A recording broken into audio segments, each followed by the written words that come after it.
everybody. Just a reminder that the City Girls Pod is a mature podcast. It's a mature show. It's adults only, and it won't be for everybody. And so if you are not a fan of that kind of content being discussed, then we have tons of other stuff that you can listen to on the podcast. So check that out. And thanks so much.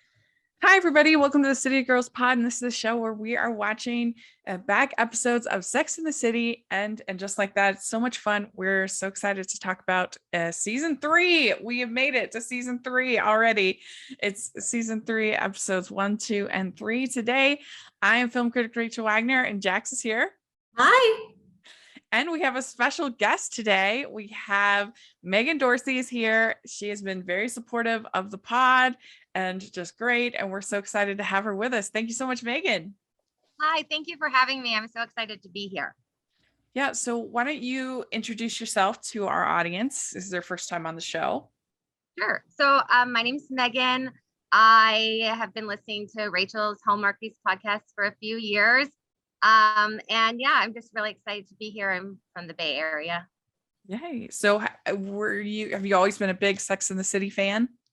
So I started watching Sex and the City in college. I was when I was a freshman in college, so that would have been like 2001. And a girl on our floor had season 2, the VHS tapes. That's how old I am.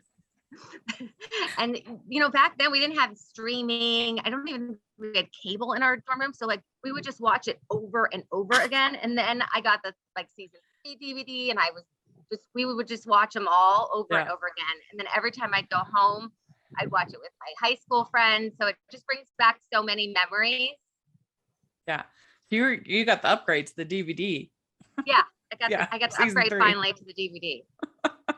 Well, that's great. And then thank you for your support of Hallmarkies podcast. That means a lot to both Jax and I. We really appreciate it. And you being so supportive of City Girls Pod from pretty early on. You were commenting and messaging me and everything. And we really appreciate it. Yeah, well, it's just so fun to talk about Sex and the City. Yeah. I hadn't watched it in probably 10 years, but then obviously I watched And Just Like That, and then I was like, now I have to watch Sex and the City. I need that's how we felt too. Yeah. We're like, we gotta watch it. You're reminded. Yeah. Wow. How are you doing, Jax? Good. It's been so great watching Sex and the City in chronological order from the beginning, because I didn't watch it when it first aired. And I am 99% sure that I have seen every episode multiple times, but I've never done it in order, and I've never done it with any sort of intentionality. So getting to hang out with one of my greatest friends and talk about a show that I'm increasingly getting obsessed with, it's awesome. Yeah, it's been so much fun. And I agree. I had watched it mostly when it was on TNT. Yeah, me too. And so there was all over the place. I'm shocked that we haven't gotten to the burger episodes yet. I thought that was way early on. Yeah, I guess not. It's way at the end. Who knew? And so I had it all completely out of order. So it's been really, really fun. But we are talking about season 3, episode 1. It's the Manhattan Quartet takes the ferry to Staten Island when Carrie is on the jury for the New York Fire Department's annual mail calendar finalist selection, together with a politician who's rather interested in her.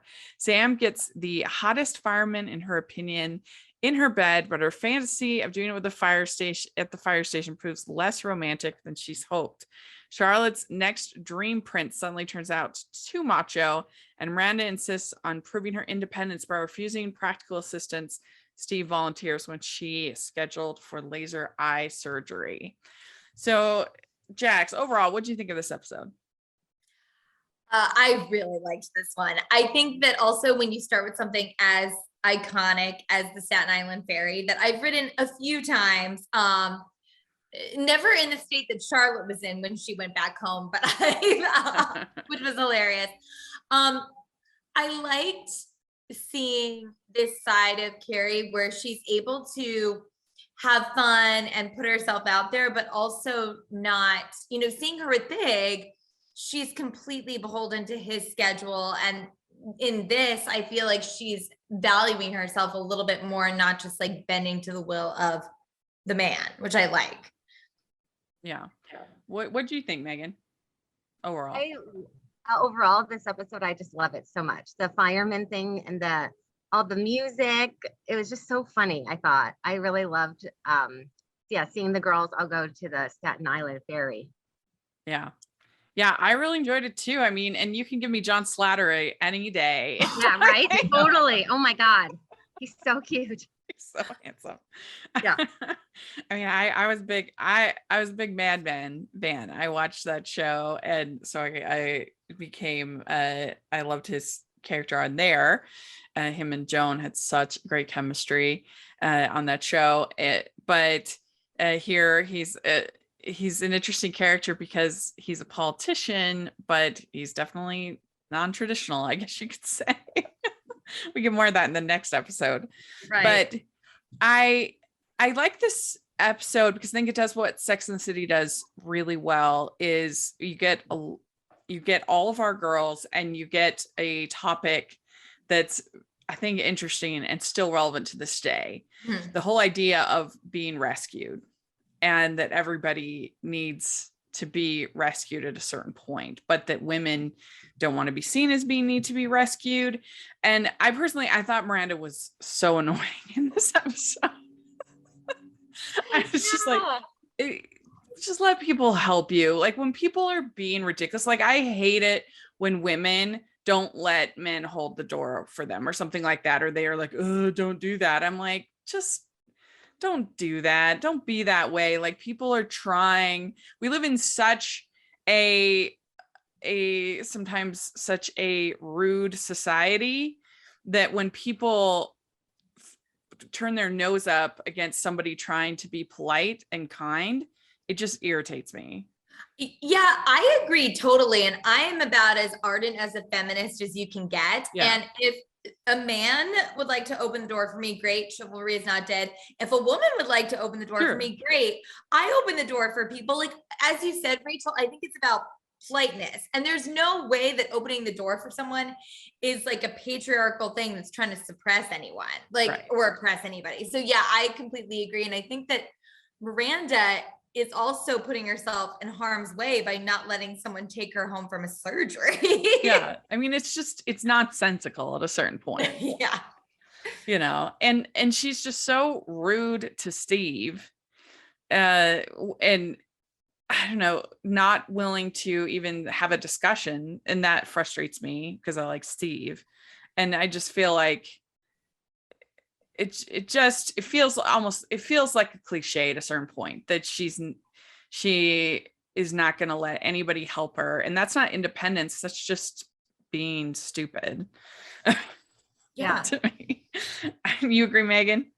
Totally. I think, and it does make me feel a little differently about the whole and just like that thing, because she is like always pushing him away. And it's like, I don't get it. He's so great for you. Like he loves you for who you are.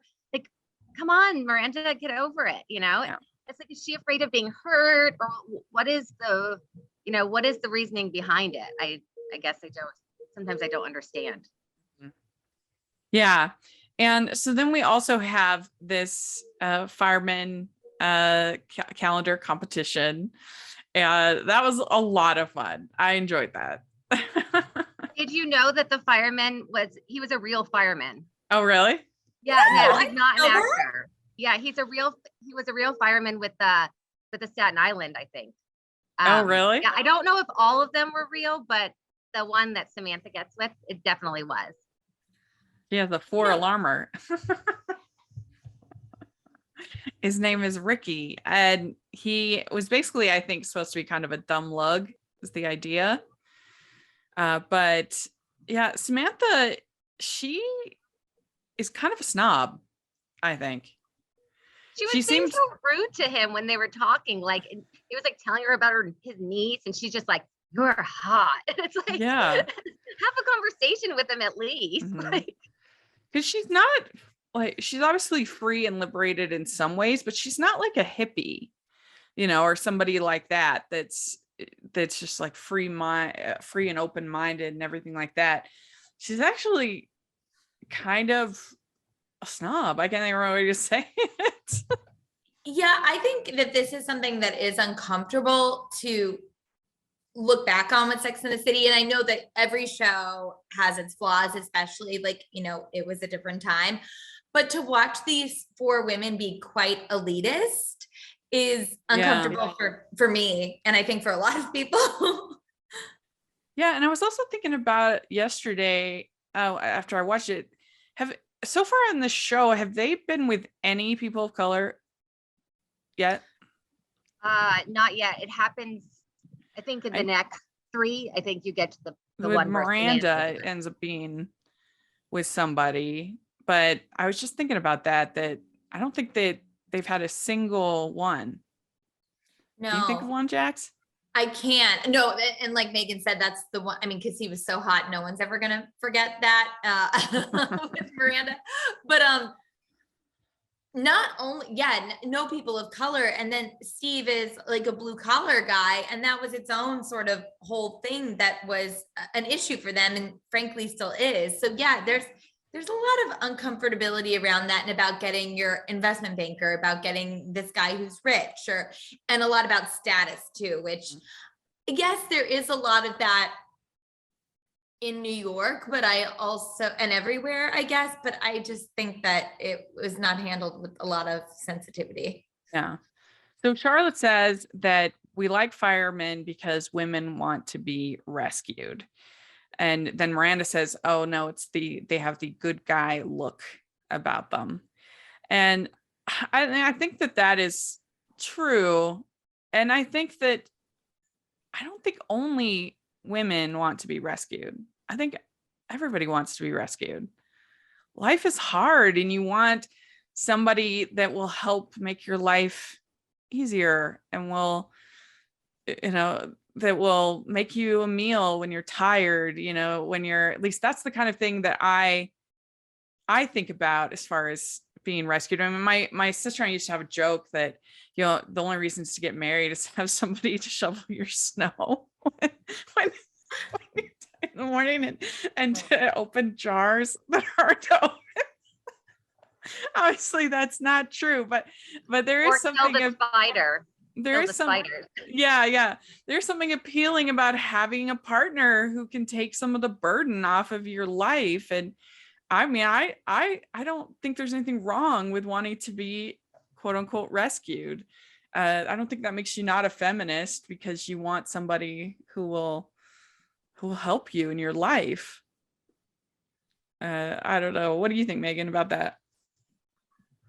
Yeah, I agree. I think actually a lot of guys they want to be saved in a certain way too. Like they want a woman who will, do the laundry or whatever, help out around the house. Like you kind of, I think everybody wants to be saved a little bit. You agree, Jax? Yeah. And I think about all throughout different times in my life, the ways that I've been saved. Sometimes it's been a relationship, like a romantic relationship. Sometimes it's my family. But I remember after I went through this, it was not a bad breakup, but it was a long-term relationship. We broke up. And right after that, I booked an acting job out of town. And I remember telling the director, I was like, this job saved me. Like that job rescued me from being in a really bad place. I love New York, but I was so sad. I needed a shift in my routine, and that job rescued me for a little while. And I think lots of things, if you let them in, can help you and rescue you. And I think that it's strange that we're reluctant to, it's almost like we want to take credit for doing everything ourselves, but we're also connected.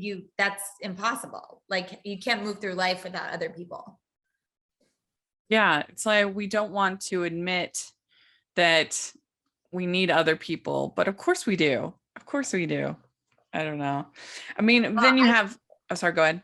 Oh, no, sorry. I was going to say that I think COVID and being, in lockdown made people realize how much you do need other people. Like we are, social creatures and we need other people. Yeah. Mm-hmm. Well, then you also have, so Charlotte ends up meeting this guy named Arthur, who at first she thinks is really great because he gets into a fight with a guy. So she thinks, oh, this is my white knight. But it turns out he's just like a super fighter guy. Like he's the white knight turns into the white nightmare. I'm sorry, but I think immediately out of the gate, I was like, well, that's toxic masculinity there. If you would punch someone, and it's not as if, yes, this dude at the first bar, because obviously the second place at the restaurant, it's a red flag. She gets it, whatever. Yeah. But even at the first one, it's like, yeah, he was kind of annoying her. Maybe if he would have stepped in and said, this is disrespectful. Okay, maybe. But the fact that it got physical, I would be terrified, not only because I don't want him starting fights with other people, but that shows that he has that violence in him. And I would be afraid for my own safety. Mm-hmm. We'd like to take a second and thank our sponsor for this episode of the podcast. The Sweet Life by bestselling author Suzanne Woods Fisher is the perfect read to get you ready for the summer season. Jilted by her fiancé, Dawn Dixon escapes to beautiful Cape Cod on a groomless honeymoon with her mother. But she didn't expect her mother to risk everything, on a whim, to move there permanently or buy a rundown ice cream shop in need of repair. In order to make their new life work, they'll also need her ex's help, so things get messy. Find out more at SuzanneWoodsFisher.com or use the affiliated link below. That's SuzanneWoodsFisher.com. Charlotte says, I want a nice, sweet, handsome, funny, great guy who doesn't say things like sweet lips. And I mean, it is kind of cute when you think of who she ends up with, Harry. I'm like, yeah. He's not saying sweet lips. No, she got it.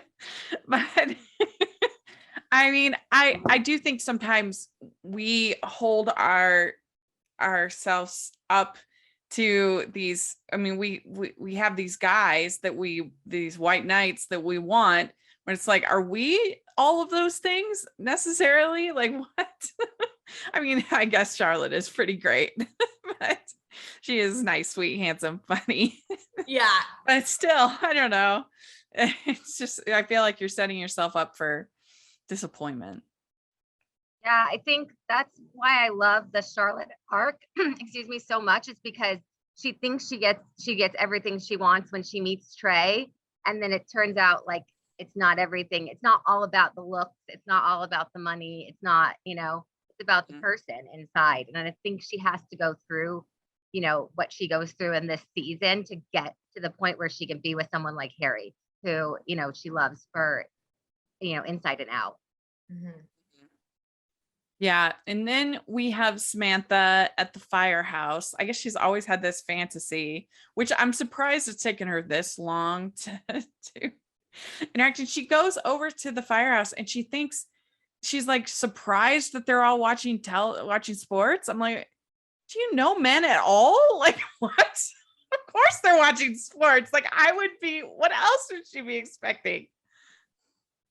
And I don't know what she was actually expecting to happen. Yeah. Like all of their, like, I'm assuming she was just expecting some strong flirtation and a lot of attention.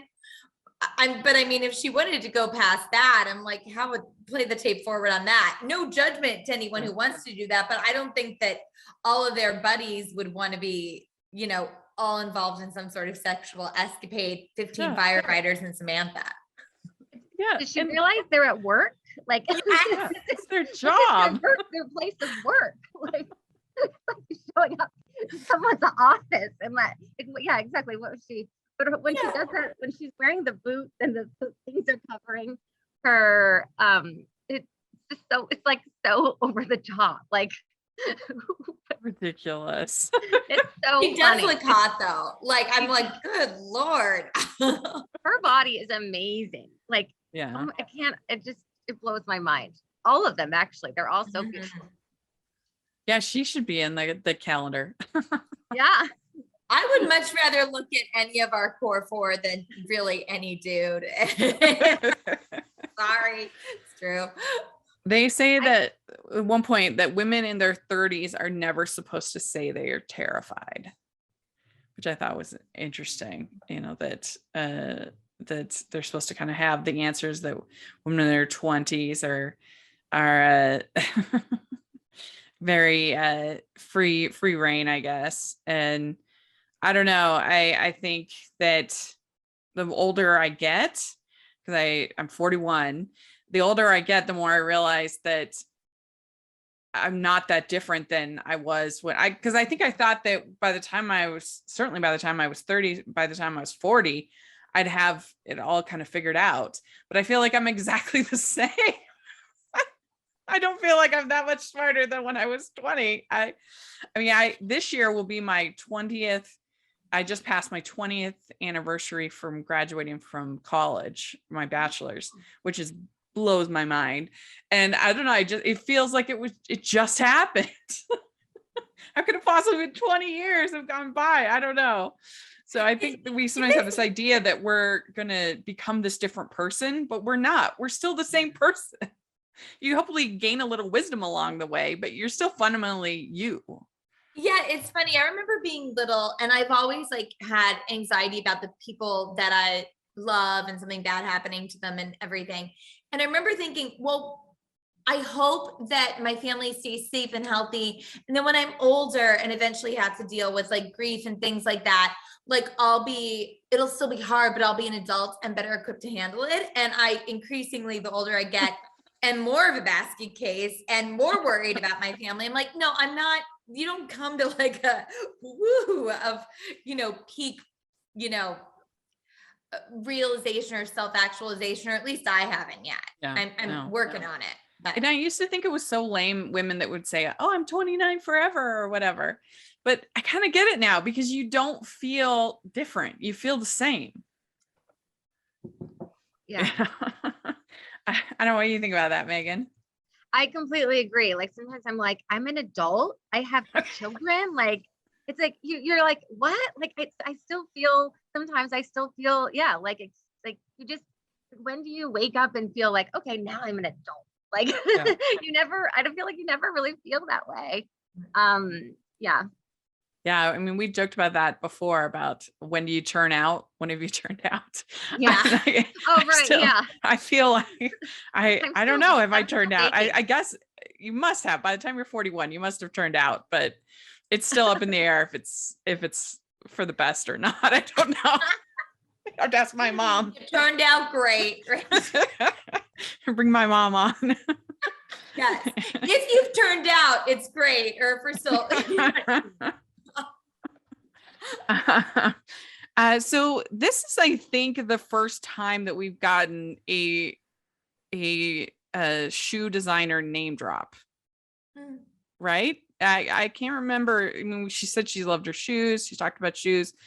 We had Charlotte getting the shoe guy, but she talks about Jimmy Choos in specific in this episode. Yeah, and I know later on in the series she mentions, please correct me on how to say this, you two. Manola Blancs. Well, yeah, they mention it in I think in the next episode, I believe, or in the third. Okay, yeah. Yeah, in the next episode, I think she mentions Manola Blahniks.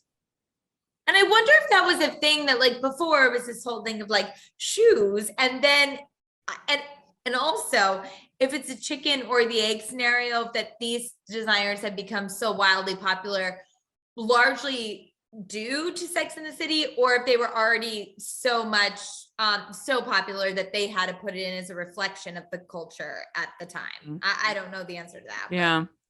I mean, and also we have Carrie with one of her fur coats in this episode. And it's just crazy to me that something like that could so fundamentally change in the time since the show aired. I mean, you would never see a character like her in a fur now. Never. Yeah. No way. It would never happen. Well, and we've talked about this before in other episodes, but Rachel, like you pointed out that the same with the smoking. So like watching a character like Carrie now wearing a fur coat, walking down the street and smoking, yes, never would happen in a show like this now. Right. It does feel like it makes her feel more of a train wreck kind of thing, because it's just so not part of culture, where I think in the time it probably seemed more fashionable. Mm-hmm.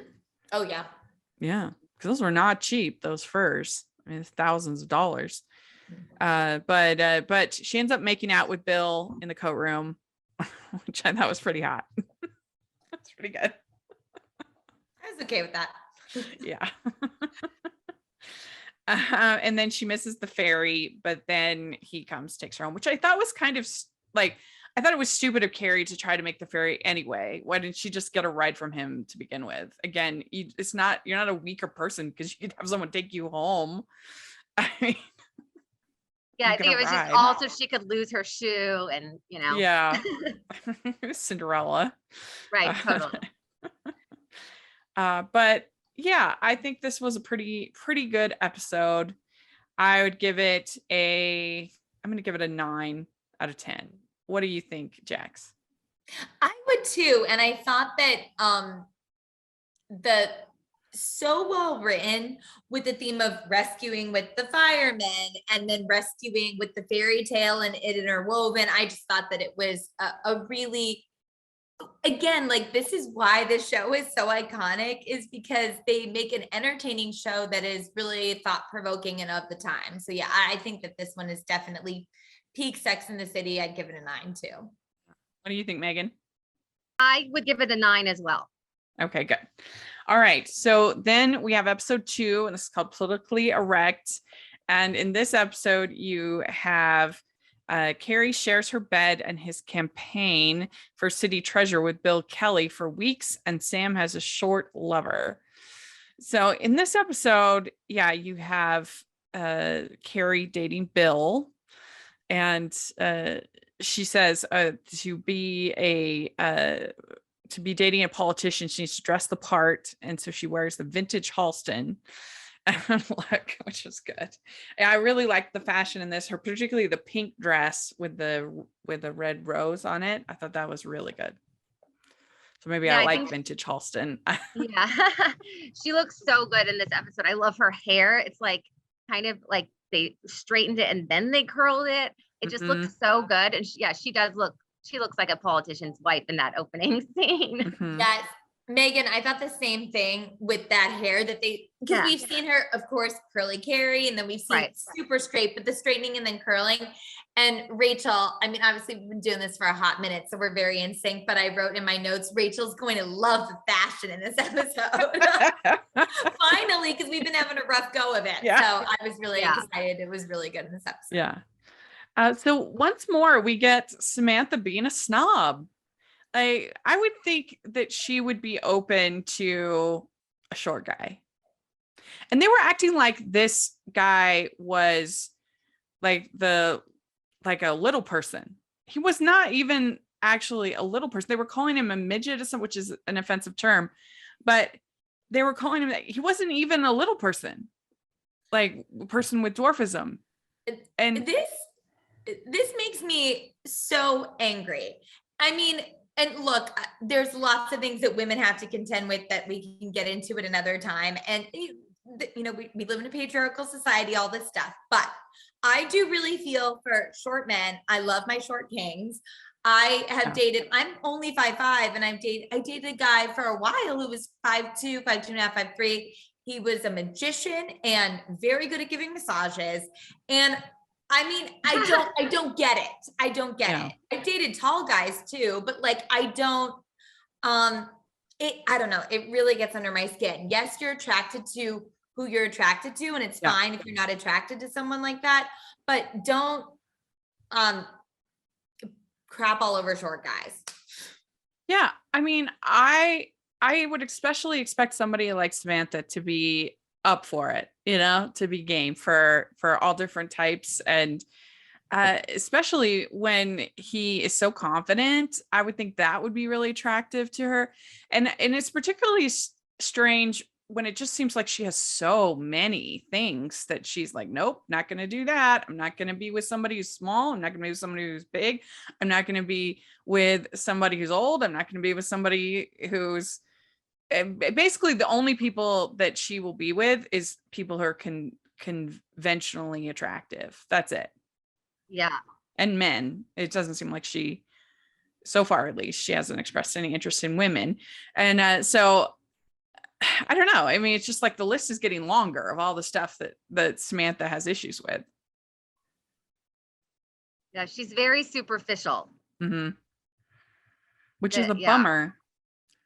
Yeah, and it does feel dated. Like that feels really, really dated and very uncomfortable to watch. Yeah. Especially when the three of them are all talking about it, and Charlotte's like, anything under 5 foot is unacceptable. And it's like, oh my gosh, like it's just it's And this guy was not under 5 feet. no, and he was cute.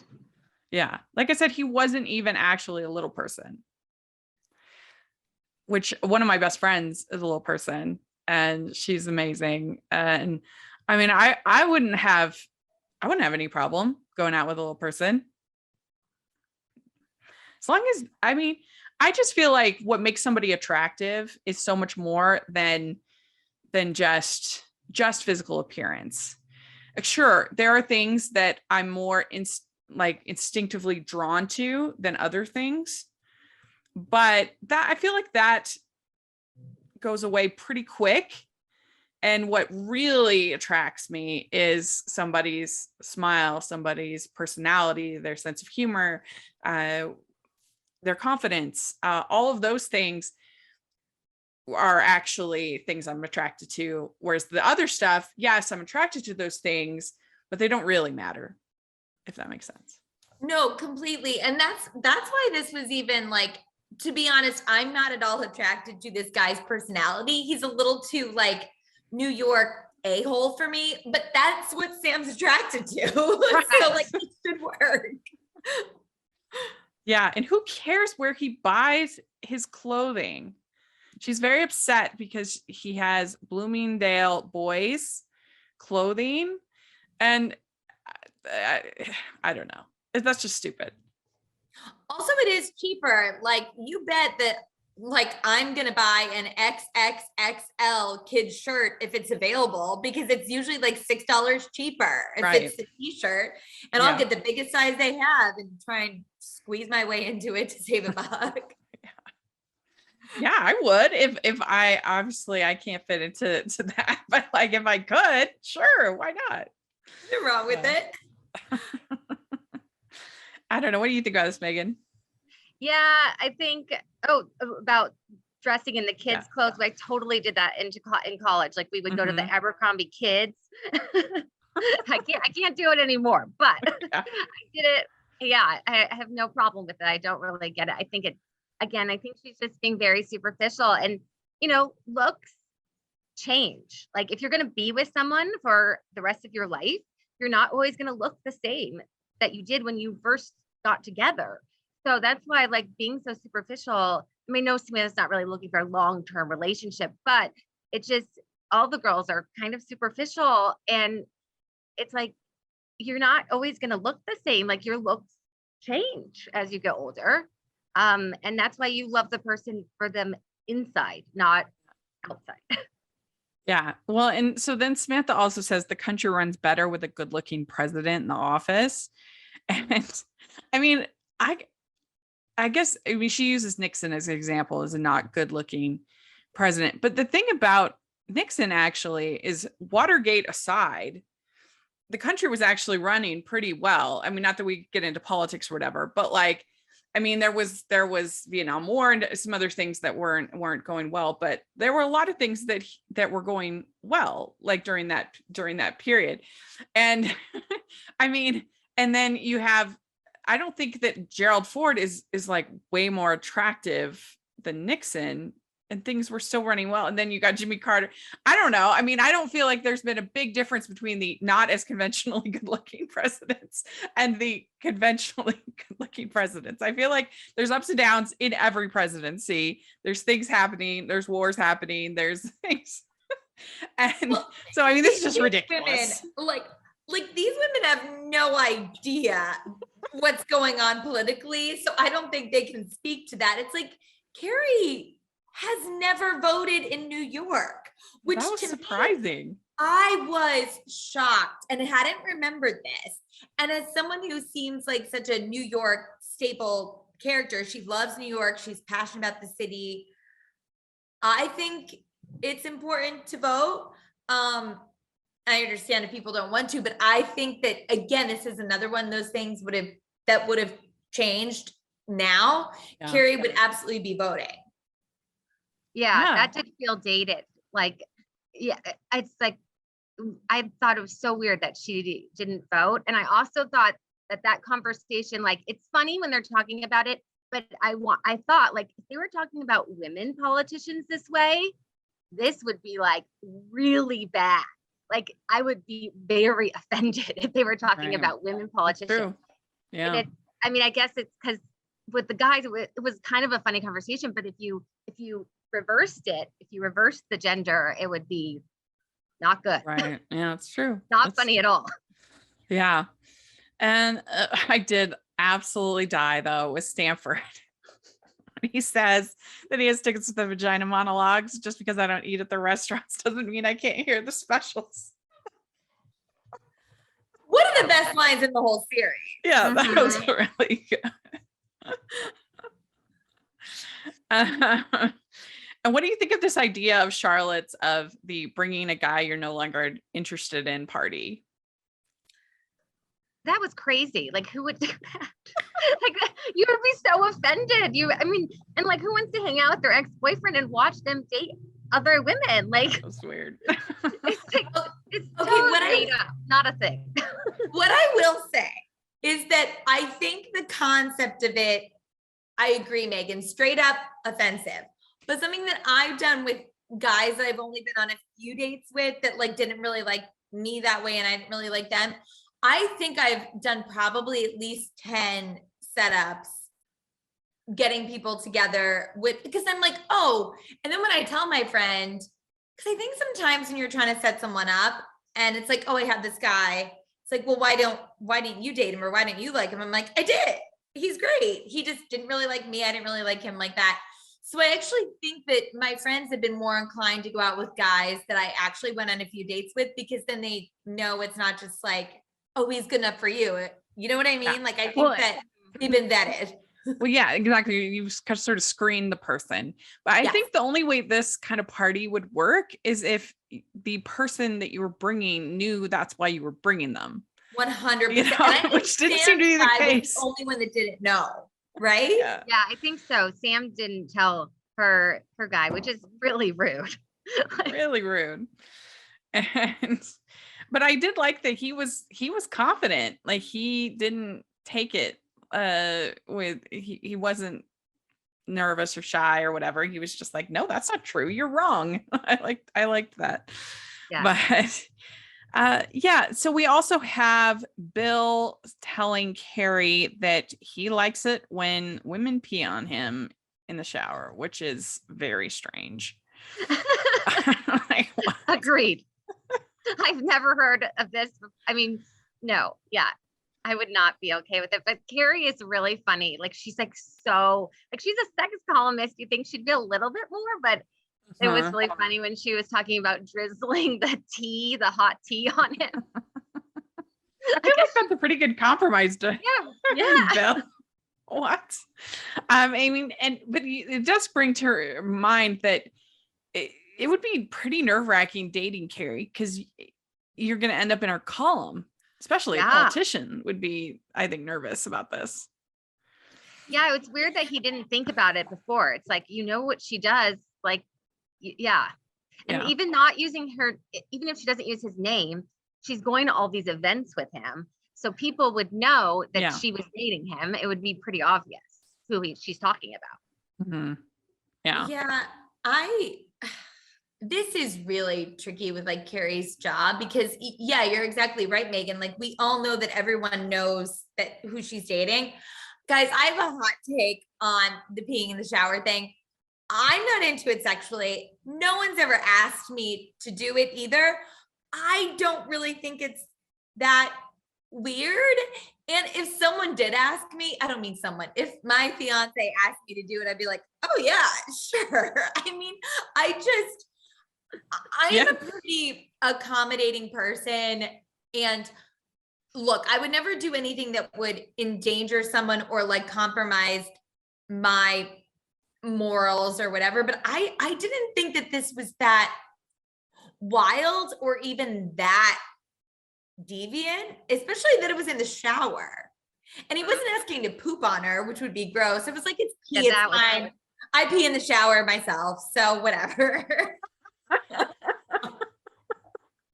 Yeah, things we talk about on this show, right?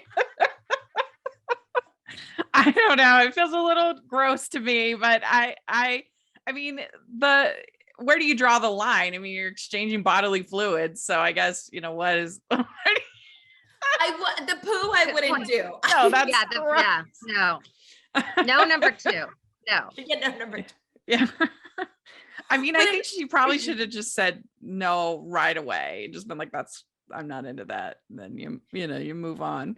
But yeah, and I think that I do think it's upsetting that she wrote about it. Like, I don't know. I just think that, yeah.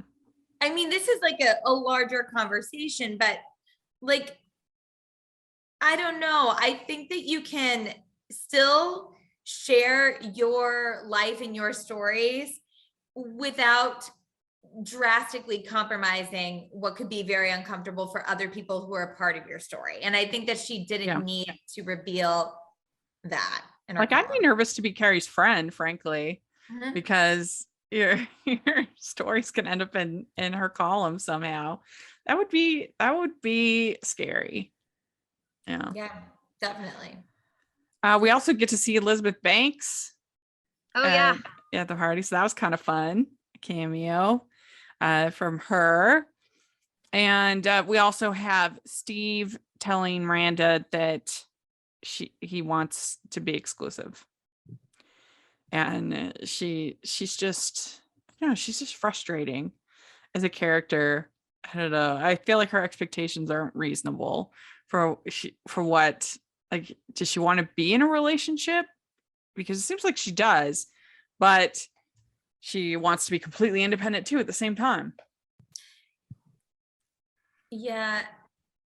I think not only are her expectations unreasonable, they're also unclear, which is even more frustrating. It's like, okay, not only do you have a bar that seems really high, what we do know, there's also these other unwritten rules that we don't even know what they are. Yeah. And so she makes a pros and cons list of Steve. And at the end, when she said that him loving her is the biggest pro, that was cute. Yeah.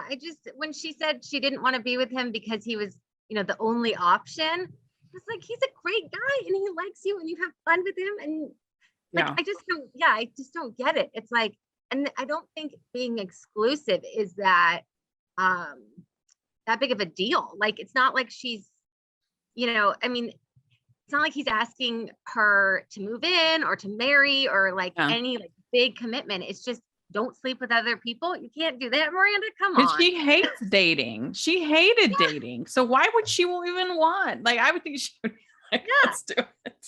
I mean, literally all he's asking you is to not sleep with other people. And you can't do that? Like, come on, Miranda. Well, I don't know. This episode isn't my favorite. I would give it a 7. What about you, Jax? I give it a tinge higher just because I'm glad that we still have John Slattery in this episode, but I would not much higher. I would just give it like a 7.5. What about you, Megan? I agree. I would do 7.5. Okay. Our last episode we're talking about today is is episode 3, Attack of the 5'10" Woman. Charlotte gets depressed just by reading all women in the New York Times Sunday edition wedding announcements are younger than our quartet, but stumbles on Carrie's nightmare, Mr. Bigg's marriage to Natasha. Her answer is to spend a fortune in order to outshine the bride-to-be. Miranda's new cleaning lady, Magda, makes her feel guilty for not being more of a housewife and for having sex toys, while Charlotte feels nasty just being naked in an all-female health spa.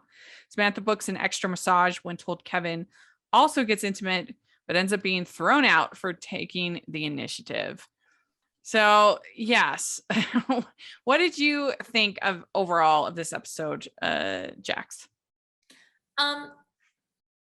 I like this one, but there are things in it that I'm not a huge fan of the plot line and what it says. Like, I love that at the end, Charlotte comes to the realization that she's okay the way she is, but like having a very conventionally thin woman talk about her thighs in that way, I don't know. It's just uncomfortable. And I know it's something that we have to talk about diet culture. And it doesn't matter what size you are. People are not confident about their bodies and their looks, but that's not my favorite plot line. I like Natasha, and I don't like when people aren't very nice to her. And so, yeah, I think there's just some cringeworthy things of women doing these things to each other and to themselves that don't make me entirely comfortable in this episode. Yeah, this is not my favorite. I don't love the fact that we have this weird thing with Kevin, the masseuse, because I feel like people need to be able to do their jobs without this kind of stereotype of that. I mean, they're providing a health service. This is not a, sexy thing. It shouldn't be. The masseuses of the world. I don't know. That kind of annoyed me. And then this is where we get the Manola Blahniks, the name drop, I think, for the first time in this episode. But I thought the whole thing with Magda wasn't, I don't know, she wasn't my favorite. More with Magda, and I agree that with the end, them saying that Natasha's an idiot because she uses there instead of THIR instead of THERE. I don't know. I feel like that's a little harsh. Say she's an idiot. Carrie should be mad at Big, not at Natasha. Like, Natasha didn't do anything. Like, right. They weren't together when, she started dating, when Natasha started dating Big. Carrie and Big were not together. So, like, this is not Natasha's fault and it's not her fault that Big didn't want to marry Carrie, but he wanted to marry her. Like, that's not her fault, Yeah. Although I will say there are some, even though like the plot lines in these aren't my faves, there's some great one-liners. Like when Carrie talks about how she had seen Natasha first in the cowboy hat and then naked. And she's like, I'm like, Annie, get your clothes on. I just laughed so hard. Like, I probably laughed for 30 seconds out loud, which is very rare for me when I'm watching like a TV show. I'll do it if I go to the theater, but I just thought I had some great one-liners in this. Well, and it's such a flashback to have this whole thing with the NYC New York Times wedding section, because you think about how much worse this all is now. With like they had once a week on Sundays, you got to see everybody's business. Now it's all the time, everywhere on social media. You see everybody's wedding pictures and everybody's. If you're feeling bad about yourself, oh my gosh, forget it now. Yeah, it's so much worse now. I was thinking that too. Like, they wouldn't be reading the paper. They'd be scrolling through their Instagram and they would see, the posts. And gosh, yeah, it's so much worse. Yeah, it was also interesting when she says that in the announcement that she don't hear Big anywhere in the article until their song was When a Man Loves a Woman. And he's like, oh, that's Big, which I thought was interesting. I'm like, this is a person that you're supposed to be super, super attracted to and cut up over, but you readily admit that like the somewhat chauvinistic song selection, oh, that's him. That's him. What? That's weird. I don't know. That might be a clue there, Carrie. I didn't even think of it like that, but you hit that, yeah, that's exactly right. Yeah. I don't know. What did you all think of the whole cleaning lady with Magda?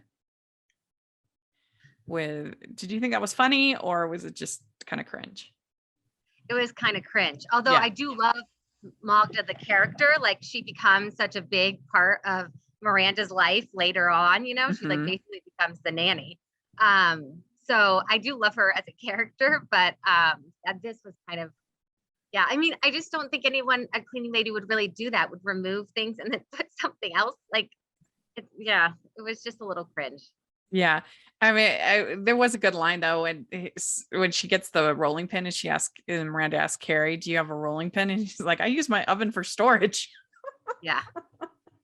Which totally on brand. Yeah. Yeah.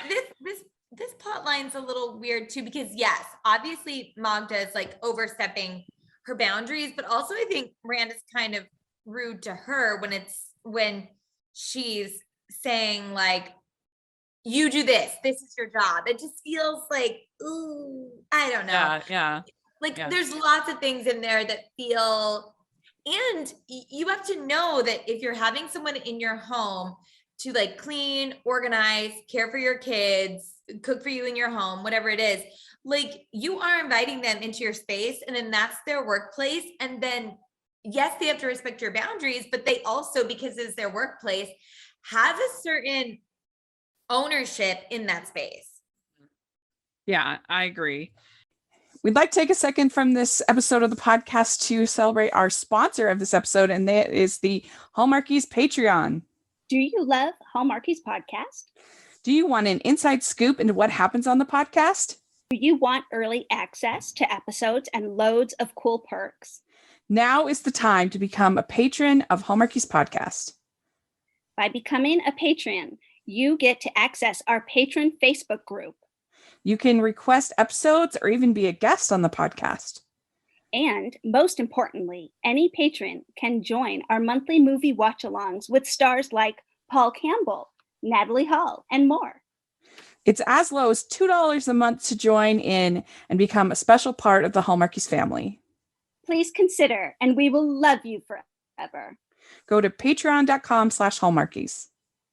That's patreon.com/Hallmarkies. So basically the problem is that Carrie and Natasha are in each other's social circles because of this luncheon, this women's organization, whatever it was called. And so, then that's going to create conflict.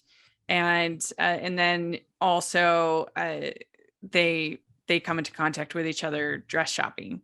And so, yeah, I mean, I don't know. It's tough. I did think it was pretty good fashion though, this episode, Carrie with the red dress and then Samantha had on a black and white top with a white jacket that I thought was nice looking.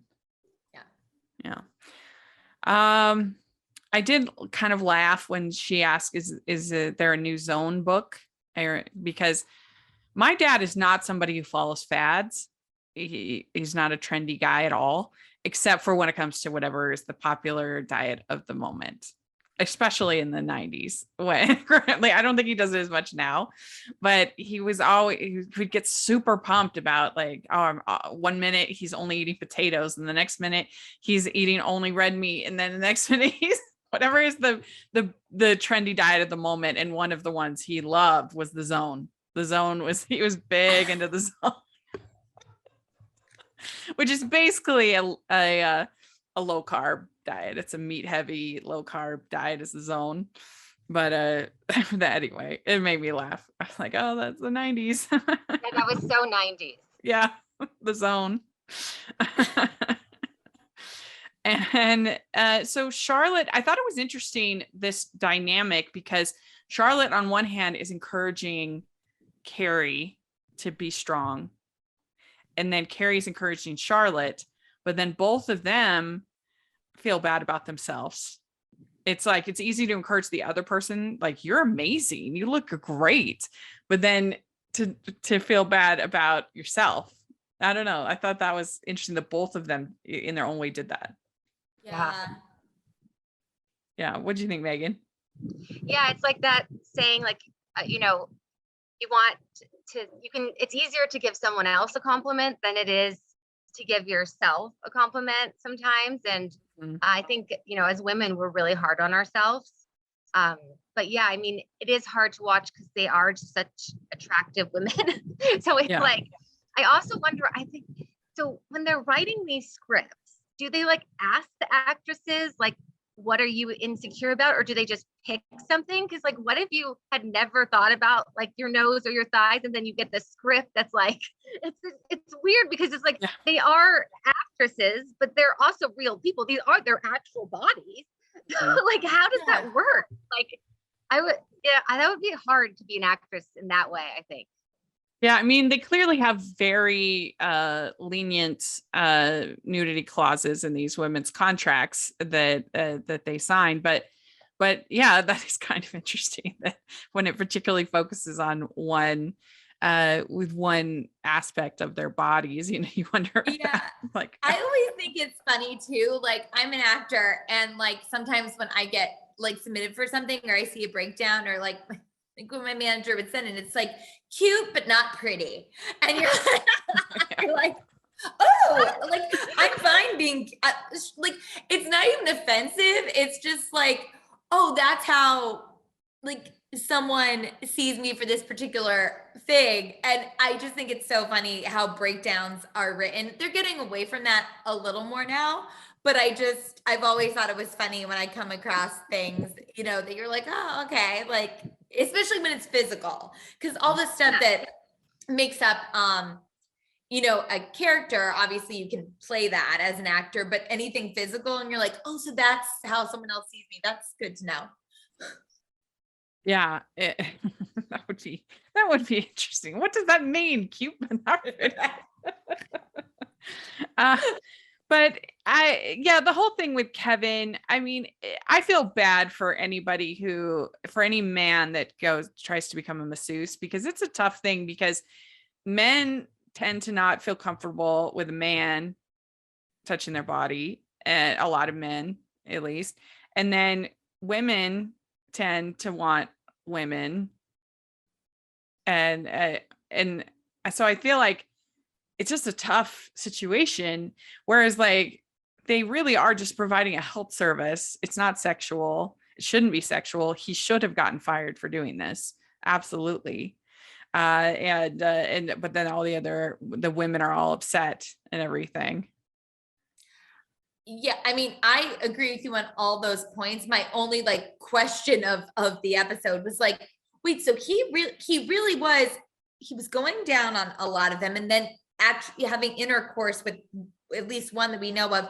What about Samantha? Was he like, no? Right.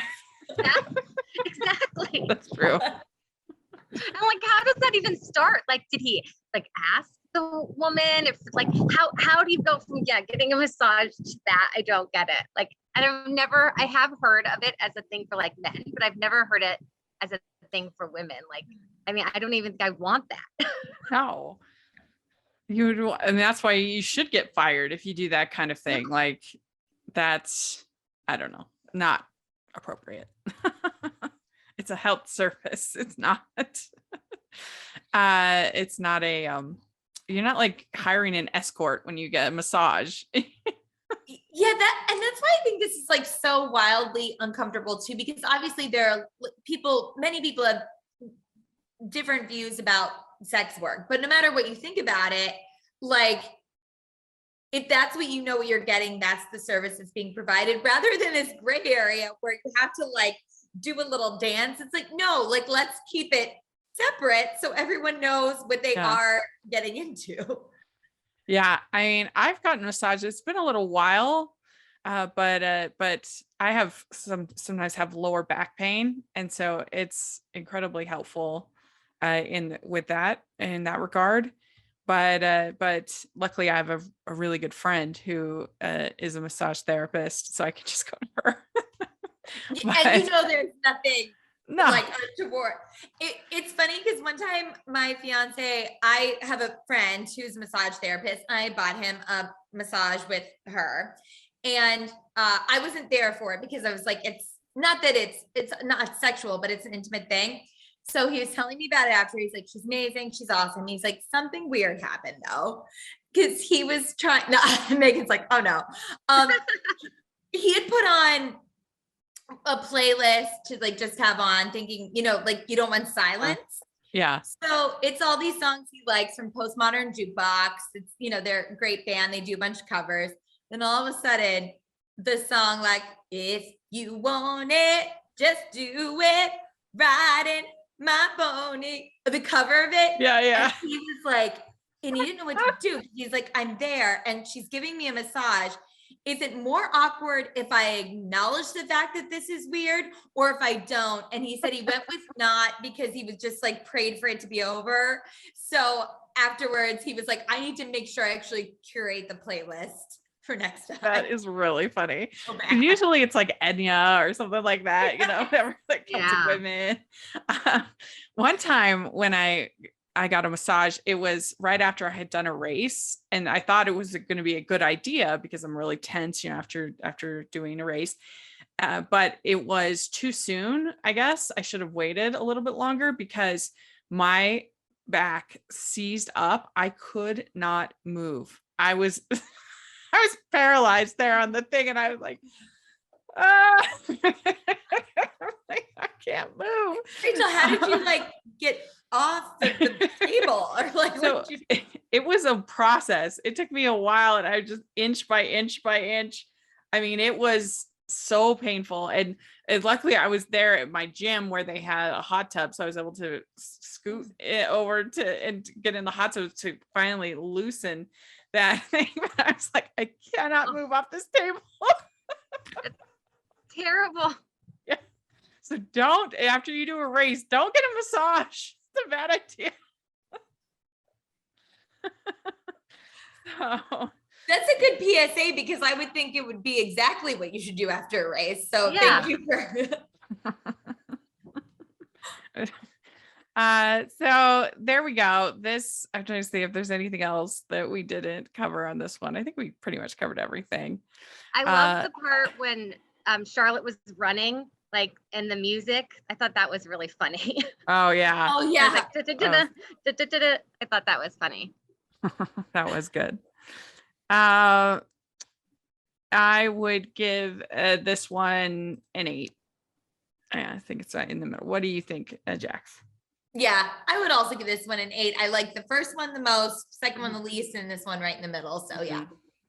Yeah, I agree. An 8. I think they're finally, the season 3 is like when they really start to like know what the show is. There's no more talking to the camera or random like interviewing strangers, like that stops. And it's just like, it's season 3. I feel like it's like classic Sex in the City. Yeah. Well, Megan, thank you so much for joining us. This was a blast to have you. We'll definitely have you back. Thank you but so much. if people want to follow you on socials or whatever, how can they do that? I don't even know what my social handle is. I'm not really a good Instagrammer or Twitter, so you know. It's... Well, we'll have it in the description nonetheless. Okay. So you should all follow Megan. And Jax, how do people follow you? At Jacqueline C Tweets on Twitter and Jacqueline Collier on Instagram. And you can find me at Rachel's Reviews, all over social media, iTunes, YouTube, and on Rotten Tomatoes. So check that out. Also, check out the City Girl Pod on Twitter. Whenever I see like a Watch Mojo or something like that thing on Sex and the City, I always try to post it over there on City Girls Pod. So we anything I see on Sex and the City, I put over there. So it's fun. You definitely want to follow that Twitter, and make sure you're following Hallmarkies Pod and Hallmarkies Podcast and Hallmarkies Pod all over social media. And if you are listening on iTunes, please leave us your 5-star reviews. We really, really, really appreciate it. And if you're watching on YouTube, please give this video a thumbs up and subscribe to the channel. We appreciate that so much. We also have the merch store. And if you, Jax, you want to show off that mug? I sure. Oh, and my shirt. It looks so So cute. cute. You can all get one of your own, and you should. It's really fun. It's great. Yeah. My artist, Jessica Miller, she's awesome, and she did a great job. And you can check all that out. And the Patreon group is super fun too. You should check that out. And thanks so much, everybody. We'll talk to you all next week. Bye, everyone. Bye. Bye.